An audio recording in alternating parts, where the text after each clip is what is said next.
The door shut behind her with the softest click too soft for what it had just done. Marissa stood still on the porch, the rain misting down like an afterthought, her overnight bag in one hand, a single house key dangling uselessly in the other. The sound of the deadbolt turning echoed louder than it should have. For a moment, she stared at the white wood of the door, as if it might reopen and tell her this was a mistake. A misunderstanding, a cruel joke Brooke would laugh about later, but the silence was absolute. Her heels clacked down the stone steps, each step slower than the last. The gated neighborhood was unnaturally still, the kind of stillness that blanketed wealth like insulation. Black iron fences, trimmed hedges, Range Rovers, under soft car covers. She looked out at the curved, rain-glossed road stretching endlessly. In both directions, no one came out. No lights flickered on. It was as if she'd never lived there at all. She reached the sidewalk before her body caught up with the moment. What just happened? Brooke had barely looked at her, stood in the doorway, arms crossed, eyes blank. You need to leave, Marissa. Don't make this harder than it needs to be. What? Her voice had cracked, embarrassingly fragile. Why? You already know. But she didn't. She really didn't. What she did know was this. She hadn't been happy, not for a long time. But unhappiness was different from betrayal. She had learned to live with the subtle rejections, the way Brooke would introduce her at events and immediately pivot, how her in-laws referred to her as articulate, like it was a compliment, the jokes that danced dangerously around race. At dinners where she was the only black person, she had excused it all. Told herself, this is what compromise looks like. She walked toward the cul-de-sac's exit, heels slipping slightly on the wet pavement. She didn't take her phone out. There was no one to call, not really. Her mother had died 5 years ago. Her brother Darren had stopped talking to her after the wedding, said she was selling herself short. He hadn't come to the ceremony. Raindrops clung to her lashes. She stopped under a street lamp, the light casting a lonely glow across the wet street. Her bag was getting heavier, her coat soaked through.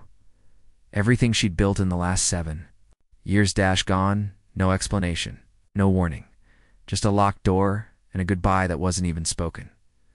Her throat tightened, but she didn't cry, not yet. Crying meant accepting it was real. She looked back once. The house Brooke's house stood, silent, its windows dark. She turned away. She didn't know where she was going, only that she couldn't stay here. And somewhere in the hollow of her chest, shame began to burn hot, slow and unfamiliar. The motel room smelled faintly of bleach and loneliness. Marissa placed her overnight bag on the edge of the bed like it might bite her. The floral bedspread looked like it hadn't been changed in weeks, its colors dulled under the sterile overhead light. A single metal chair sat in the corner, plastic-wrapped cups stacked by the sink. She peeled off her wet coat and laid it on the radiator. The silence in the room pressed down hard, dense, inescapable. She sat on the edge of the bed, spine straight, hands folded. A reflection in the mirror across the room caught her eye. She barely recognized the woman staring back. A curl had come loose from her bun and stuck to her cheek. Her eyes were red not from crying, but from holding it all in. The lipstick was gone, wiped away by the rain, or maybe by Brooke's words, or the lack of them. You need to leave. She blinked. Once. Twice, the numbness gave way to remembering. The charity gala last spring, Brooke's father had chuckled and said, "You clean up well. I wouldn't have pegged you for someone who knew how to pick wine." She had smiled, tight-lipped, glass trembling in her hand. Brooke had said nothing. There had been dozens of moments like that, invisible stings layered over time. Friends who spoke around her, not to her. Career advice she'd given Brooke that was forgotten when she succeeded. Conversations about joint investments that never led to shared accounts. She thought about her consulting. Business how Brooke had insisted they not co-brand anything because clients might get the wrong impression. Wrong impression of what? Her hand trembled as she reached for her phone. She hesitated, then scrolled to a number she hadn't dialed in years. Darren. It rang 3 times. Marissa, I thought, his voice thick with sleep and surprise. It's me. Her voice broke, and she exhaled slowly. Brooke kicked me out. A long pause. You okay? I don't know. I told you. Years ago, she was never one of us. You think I don't know that now? You knew it then too. You just didn't want to see it. It wasn't cruel. He was tired. Right. She hung up first. Marissa stood and walked slowly to the mirror, studying. The woman behind the glass. The one who had made herself smaller for too long. Who had accepted. Crumpson called it a feast. Her fingers gripped the sides of the sink. It wasn't just about being kicked out. It was about the years she had given, questions she hadn't asked, the truth she had swallowed like bitter tea. And now, finally, the silence was cracking. Somewhere under the shame, something stirred. A need not for closure, but for clarity. She picked up her coat and turned to her bag. Tomorrow, she would start looking for answers. The next morning, the motel. Coffee was burnt and bitter, but Marissa drank it anyway. She stared out the small window as sunlight bounced off a cracked asphalt lot. Somewhere behind that early morning glare, her former life stood intact, polished, unberewed. She hadn't slept, not really. Just floated in and out of the same thought, looping endlessly. Why now? The motel Wi-Fi was patchy, but her hands worked quickly. She pulled up old bank logins, email threads, digital receipts. It didn't take long. The answer had been sitting in plain sight, maybe hidden in the one place she had never dared to look. The details: there were no joint accounts, no shared titles, no co-dash signatures, all the assets, real estate, retirement, portfolios, even the car she drove were in Brooke's name. Marissa scrolled through PDFs she had never opened, deeds, trusts, obscure transfers through LLCs she didn't recognize. She froze at a document dated 2 years ago, a luxury property in the Bahamas purchased in full. Her name was nowhere. A wave of heat flushed her face. Now she sat back in the chair, breathing shallow, eyes wide. She had thought they were partners. In love, equal. But she'd been an accessory. Silhouette that made Brooke's life look progressive, inclusive, modern. She'd been the stamp of diversity, not a wife, not a co-dash builder. A flash of memory hit her. They were at a networking dinner. Brooke had introduced her to a group of older men investors. She'd said, "This is Marissa, my wife." Chuckle from one of them. That explains the stylish suits. "You're lucky, Brooke. She's a smart one, huh?" Brooke had laughed. Marissa had smiled, her wine glass trembling slightly in her hand. She remembered how it felt like approval. No, it just felt like being handled. By mid-morning, she was walking through the gleaming lobby of Brooke's law firm, each step echoing against white marble floors. It felt like entering another world, cold, clinical, curated. Brooke's assistant, Camille, looked up from her desk. She was always polite, but now her smile was brittle, defensive. "You're not supposed to be here. I just need a few answers." Marissa's voice was even. Camille's lips tightened. "This isn't a good idea." "Then make it." A short one. There was a long pause. The kind that says more than words ever could. Leo leaned in slightly, lowering her voice. "There are things you don't want to find, Marissa. Walk away." "Why would I walk away from my life?" Camille hesitated. "It was never yours." "Not really." Something inside Marissa cracked, quietly, deeply. Is she hiding something? Another pause. Then, ask her about the Caymans. What? Trust funds. Silent partners. Ask her, or better yet, ask a lawyer. Camille looked away, ending the conversation with silence. Back in the elevator, Marissa pressed her hand to the cool wall to steady herself. The lights above flickered slightly as the floor numbers counted down. This is what betrayal feels like. Not loud or violent, just quiet omission, elegant fraud. She had built a home in someone else's architecture, decorated it, lived in it, believed in it, only to realize she had no keys back in the motel room. She dropped onto the bed and opened a new browser tab. Her fingers hovered over the keyboard. Then she typed, "Civil rights attorneys in Chicago, specializing in financial fraud." She hit enter. The law office didn't look like power. It sat above a Jamaican bakery on the south side. Its sign faded. its window facing traffic. But when Marissa walked in and met Nia Hart, she understood this was where real battles happened, not behind glass towers or manicured lobbies, but in places where justice had teeth. Nia didn't ask for pleasantries. She motioned Marissa to a seat, flipped open a folder, and got to work. You were never on the accounts, the deeds, the equity. You have no legal claim.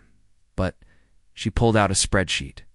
She used you publicly, over and over, for press, for branding, for clients who wanted to check a box without asking hard questions.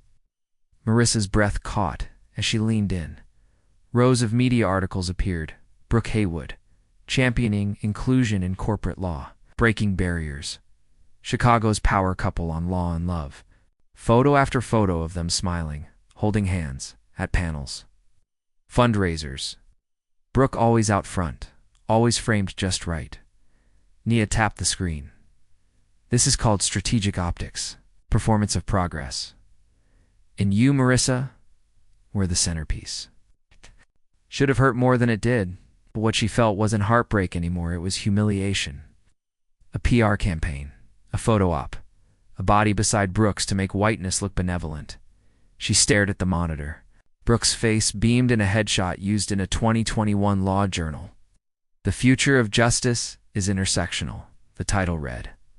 Marissa's hands trembled. She dug her nails into her palms to feel something real. NIA continued. We found trust structures linked to an offshore firm in the Caymans. We're talking about over $100 million filtered through shell companies. Your name's not on a single document. But your image, your story was. Marissa blinked, her voice hollow. She used our marriage to build a brand. She commodified. Your blackness and your queerness, Nia said, unflinching. You weren't just erased, you were weaponized. Those words landed hard. It wasn't just that she had been left with nothing. It was that her identity had been used to make Brooke untouchable. Her grief turned. It sharpened. She stood and paced the office slowly, stared out the window at the cars speeding past. Her voice was quiet but steady. I'm not afraid of her anymore. I'm afraid of how long I pretended I wasn't being hurt. Nia nodded. That's how they do it. Keep you comfortable enough to stay silent, until the silence swallows you whole. The desk between them was now cluttered with opened files, court precedents, emails flagged in red. One email thread in particular chilled her. A conversation between Brooke and a firm partner, discussing a potential merger. We'll play the inclusion card again. Have Marissa show face at the gala. People love that angle. Marissa exhaled, shaking. It was right there. Cold, calculated, efficient. She sat back down, slow and deliberate. How do we fight her, Nia? Smiled sharp, not kind. We don't just fight her. We fight the system that lets people like her believe they're untouchable. Marissa looked again at the screen, at the woman she once loved, the story that was never hers. Then she reached into her bag and pulled out a flash drive. I kept everything. Photos, texts, calendar invites. I don't know what's useful, but all of it is, Nia said. We're going to tear down her mask. Marissa nodded. This time she didn't feel like a victim. This time she felt like a witness ready to testify. The video went live on a Thursday morning. By nightfall, her inbox had collapsed under the weight of 1,000 voices. Marissa hadn't intended to become a symbol. But when the interview aired, 10 minutes of raw truth, clipped and captioned, replayed on every social platform, the floodgates opened. She sat on the motel bed, eyes locked on her own face on the screen. I loved her, but I was never allowed to be fully seen. The words felt too quiet now, compared to the noise that followed. Some called her brave. Some called her a liar. Others, anonymous and venomous, called her worse. Her phone lit up nonstop. Threats wrapped in slurs, long diatribes accusing her of trying to ruin a good woman. Trolls questioning if she had earned the lifestyle she'd lost. But then came the other messages, from women with stories that mirrored hers.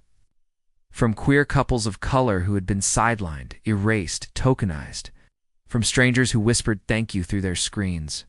One voicemail played, over and over in her mind. A trembling voice.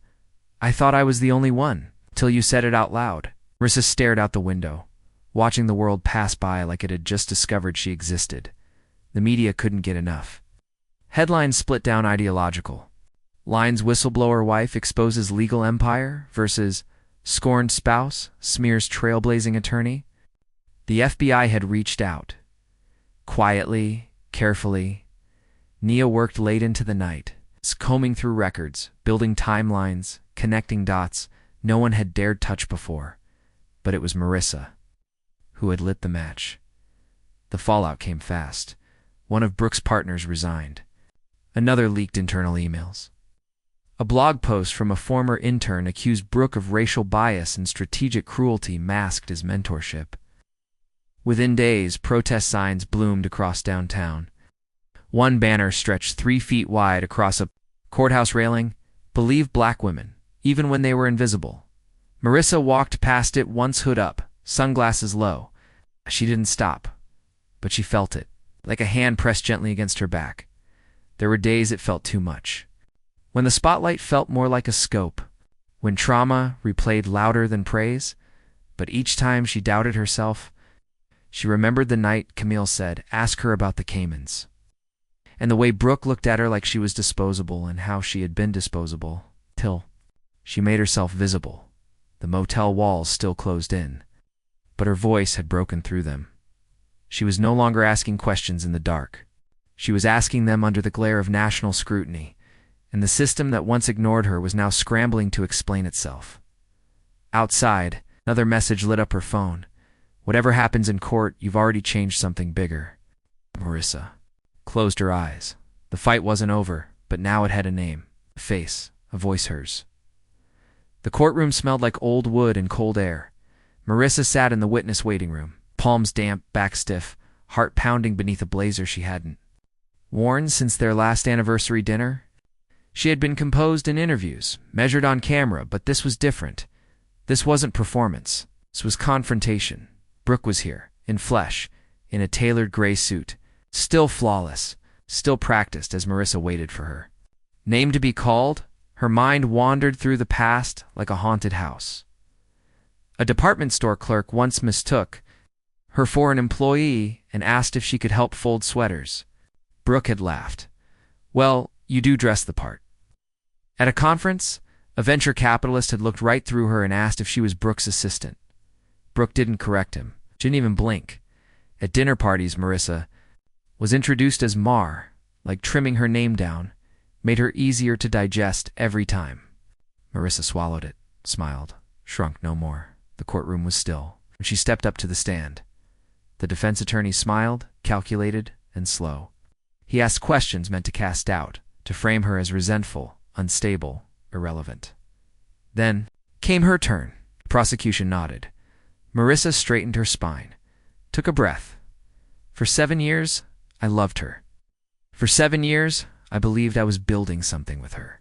But the truth is, I was not a partner. I was camouflage." Murmurs moved through the courtroom like wind. I was the proof she paraded around, the illusion of progress. I had no stake in the money, no vote in the decisions, no key to the accounts. But my face was on the flyers, my story in the speeches. Her voice faltered just once, and she said, "She didn't just erase me. She used me to build something monstrous." Brooke didn't flinch, but her eyes cold still locked on Marissa without recognition. The jury looked at her. Then at the emails displayed on a screen behind the attorneys. One read, Marissa's. "Presence helps with branding. Diversity angles are still hot. Let's put her on the brochure for the merger event." Another, "She'll never ask questions. She's too grateful to be here." The courtroom fell heavy with silence. Marissa's hands gripped around the edge of the witness box, trembled once. She stilled them. Across the aisle, Nia sat, gaze steady. A silent anchor. The prosecutor rested her case. Marissa stepped down. Her knees shook, but she didn't stumble. She passed Brooke. She didn't look at her not out of fear, but because she no longer needed to. Outside the courthouse, cameras waited. Questions flew. Marissa paused just once to say, "It wasn't about the money. It was about being erased. I'm done being invisible." She walked past the microphones, the crowd toward something new. The verdict came on a rainy Tuesday. Guilty. Brooke sat motionless as the words were read, her hands folded, her jaw tight. Marissa didn't stay to watch the sentencing. She'd already taken back what mattered most. Her voice offers followed. Settlement deals, apologies wrapped in legal terms and hush clauses. Marissa turned every one of them down. What she needed couldn't be bought. Weeks later, in a sunlit room lined with boxes and paint fumes, Marissa stood barefoot on the hardwood floors of her new apartment. It wasn't big, it wasn't glamorous, but it was hers. The nonprofit launched quietly the Visibility Fund, a place where women of color could find legal support, education, and community when facing financial abuse. The inbox filled faster than she expected. Letters from strangers, survivors, fighters. She still woke in the middle of the night sometimes, heart racing, the echo of old lies chasing her through dreams. But each morning, she chose to rise anyway. Nia visited one afternoon, her arms full of paperwork and basil from her garden. They sat on the floor, surrounded by folders and laughter. "You didn't just win," Nia said softly. "You shifted the ground beneath us." Marissa smiled, a little shy. "I just told the truth." She moved slowly to the window, watering a tiny plant cutting from her mother's old pothos. Next, to it, she placed a framed photo, her mother in a yellow dress, smiling wide, unshaken. Light streamed through the glass, for the first time in years. Marissa breathed without bracing, not victorious in spite of her past, but powerful because of it, and this time no one could take it from her.